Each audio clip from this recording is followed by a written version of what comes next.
మేము గట్టిగా చెప్తా ఉన్నాం, గర్వంగా చెప్తా ఉన్నాం. ప్రపంచంలో ఉన్న అతి పెద్ద కంపెనీకి సంబంధించిన జీసీసీ మన దగ్గర ఉన్నది. అత్యధిక జీసీసీలు ఒక్క సంవత్సర కాలంలోనే మనకు రావడం అనేది మీరే చూసినారు. ఇది మేము 2 సంవత్సరాల కాలహంలో ప్రభుత్వం వారికి ఇచ్చిన గొప్ప నమ్మకంతో ఇక్కడ కల్పిస్తా ఉన్న వారికి అనుగుణమైన వాతావరణానికి సంబంధించి మాపై నమ్మకం పెట్టుకొని జీసీసీలు వస్తూ ఉంటే ఈరోజు మేము కాదు, అంతర్జాతీయ స్థాయిలో కానీ జాతీయ స్థాయిలో పత్రికల్లో కానీ ప్రసార సాధనాల్లో కానీ Hyderabad in future is going to become the GCC capital అని చెప్తా ఉన్నారు.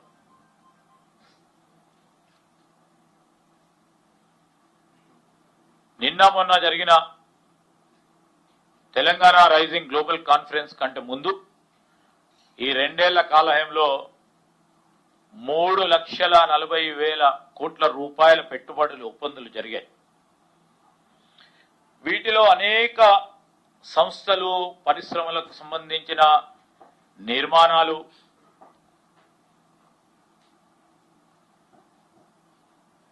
వారందరూ కూడా చేపడతా ఉన్నారు.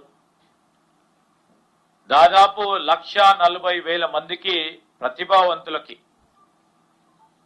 ఉద్యోగ అవకాశాలు కల్పించే ఒక కార్యాచరణ జరుగుతూ ఉంది. ఇది ప్రత్యక్షంగా దాదాపు ఇప్పుడు మేము తీసుకొచ్చిన 3,40,000 కోట్లు సంబంధించి, దానికి తోడు పరోక్షంగా కూడా 2 లక్షల మందికి ఉపాధి పొందే అవకాశం ఉంటుంది.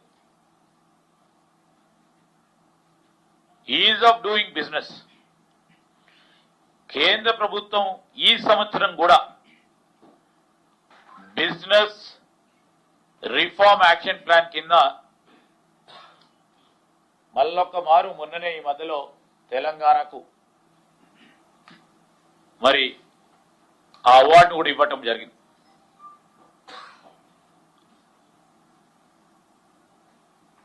రాష్ట్రానికి సంబంధించి ప్రధానంగా మనం చూస్తూ ఉంటే ఇక్కడ ఉన్న పరిశ్రమలకు సంబంధించిన వాతావరణం, ఈకో సిస్టమ్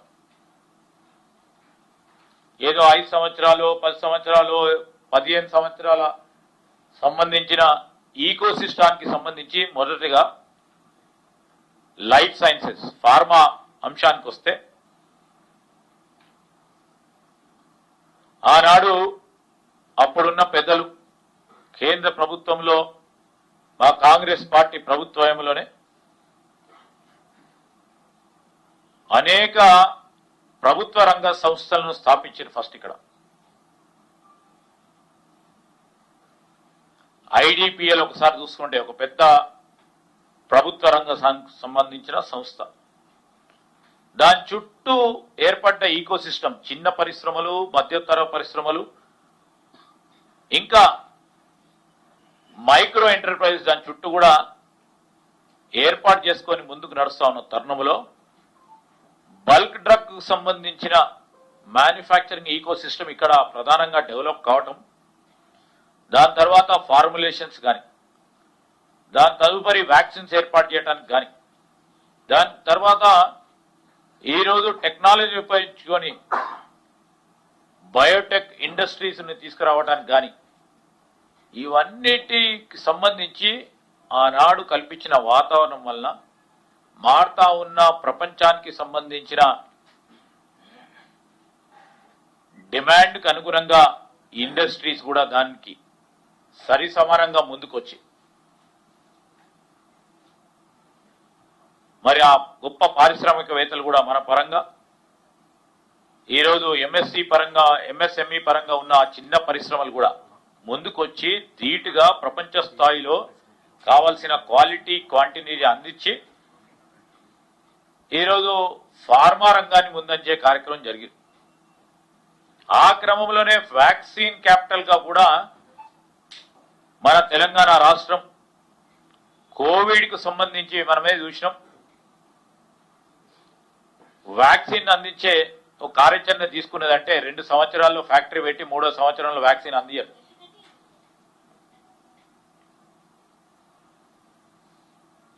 మూడు అంతుల వ్యాక్సిన్లు వివిధ దేశాలకు మన దగ్గర నుంచి పోతా ఉన్నాయంటే దాన్ని ఇంకో అడుగు ముందేసి ఏ విధంగా రాబోయే కాలంలో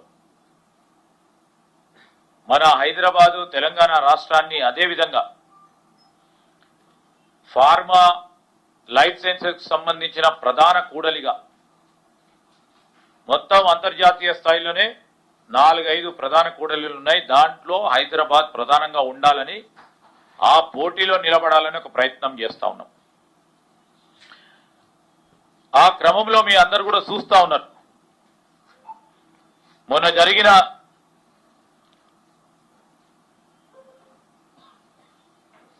తెలంగాణ రైజింగ్ కాన్ఫరెన్స్ కు సంబంధించి ఆ తెలంగాణ రైజింగ్ కాన్ఫరెన్స్ కు సంబంధించి ఏదో గొప్పలు చెప్పుకుంటా ఉన్నారు అని మాట్లాడుతా ఉన్న టిఆర్ఎస్ సంబంధించి వారి నేత మాట్లాడారు. మేము ఈరోజు మా నేచర్ కానీ మా కల్చర్ కానీ కేవలం కొందరి వరకే మరి ఆ ఒప్పందాలకు సంబంధించి ఆ అనుమతులకు సంబంధించి ఏ కంపెనీ రావాలి ఏ కంపెనీ వద్దని కొందరు తీసుకునే నిర్ణయాల వరకే, అదే గేట్ పాస్ కల్చర్ కాకుండా ఈరోజు మా ప్రజాస్వామికమైన ఆలోచనతోనే గ్లోబల్ ఇన్వెస్ట్మెంట్ కు సంబంధించి వారు అనుకున్న వారికే, ప్రభుత్వంలో కొంతమంది అనుకున్న వారికే వారి ఛాయిస్ పరంగానే వారిని ఆహ్వానించకుండా ఈరోజు మన హైదరాబాద్ ఒక డెస్టినేషన్ గా గ్లోబల్ ఇన్వెస్ట్మెంట్స్ ని బై డెస్టినేషన్ గా పిలవటం, ఆహ్వానించడం, అందుకోసమే ఈరోజు పరిశ్రమలన్నీ కూడా ఇక్కడికి రావాలని ఆసక్తి చూపెడతా ఉన్నారు. మరి టిఆర్ఎస్ ఆ రోజు మొన్న ముఖ్యమంత్రి గారు ఎక్కడో కూర్చొని మరి ఎంఓయూలు చేయటాన్ని మేము ఆ విధంగా చేస్తలేం. ఆ విధంగా చేస్తే హైప్ గానే ఉంటుంది. మేము హైప్ చేయలేం, ఎప్పుడు చాలా లో ప్రొఫైల్ గా వెళ్తా ఉన్నాం. హైప్ చేసే ఆలోచన లేదు. ఈ రాష్ట్రం గురించి భావి తరాలకు సంబంధించిన భవిష్యత్తు కోసం మా ప్రభుత్వం క్రియేట్ చేస్తున్న హోప్ ఇది.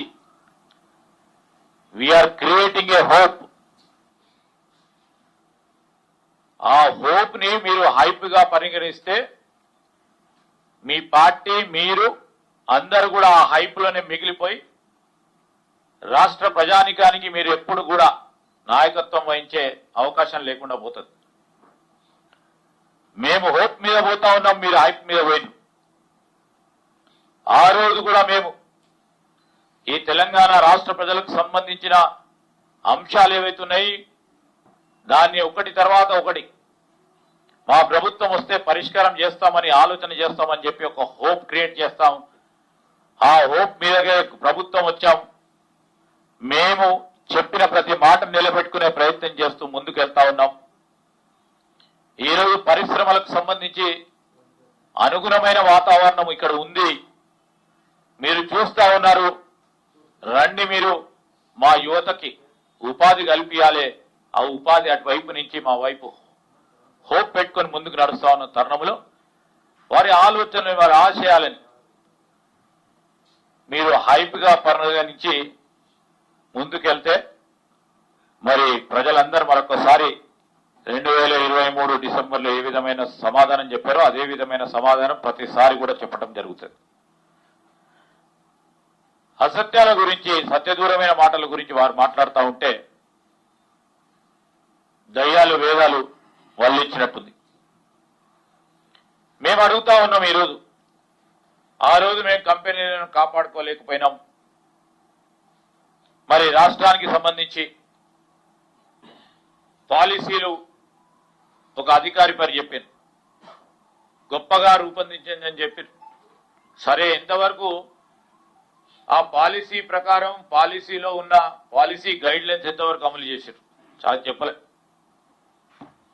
ఈరోజు మేము అధికారులకు పూర్తి స్థాయిలో స్వేచ్ఛనిచ్చి మరి వారందరినీ కూడా ఈ రాష్ట్ర ప్రగతిలో భాగస్వాములు చేసే కార్యక్రమం చేస్తా ఉన్నాం. ఈరోజు ఎప్పుడో చెప్తా ఉంటాం, వరంగల్ టెక్స్టైల్ పార్క్ కు సంబంధించిన మీరు పేటెంట్ ఉన్నది అంటున్నారు.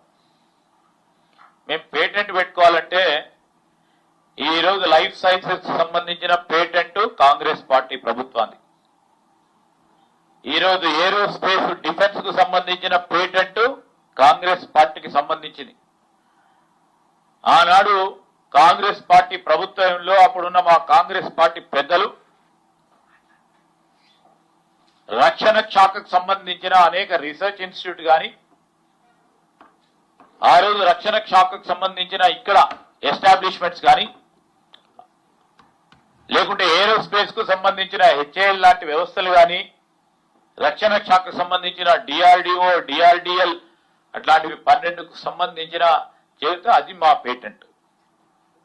ఐటీ రంగానికి సంబంధించిన పేటెంట్ ఎవరిది కాదు. 92లో సాఫ్ట్వేర్ టెక్నాలజీ పార్క్ సంబంధించి శంకుస్థాపన 92లో కాంగ్రెస్ పార్టీ ప్రభుత్వంలో శంకుస్థాపన చేసింది. తదుపరి 2004 నుంచి కూడా 2014 వరకు కూడా ఏ ప్రభుత్వాలున్నా మధ్యలో ఐటీ రంగానికి సంబంధించిన అంశం వచ్చే వరకు, ఐటీఈఎస్ కు సంబంధించిన అంశం వచ్చే వరకు పెద్ద స్థాయిలో మంచి వాతావరణం కల్పించి, సానుకూల వాతావరణం కల్పించిన కార్యక్రమం కాంగ్రెస్ పార్టీ ప్రభుత్వాన్ని. దాని పరంగా మాకు పేటెంట్ ఉంది. మ్యానుఫ్యాక్చరింగ్ సెక్టర్ కు సంబంధించి ఈరోజు మెదక్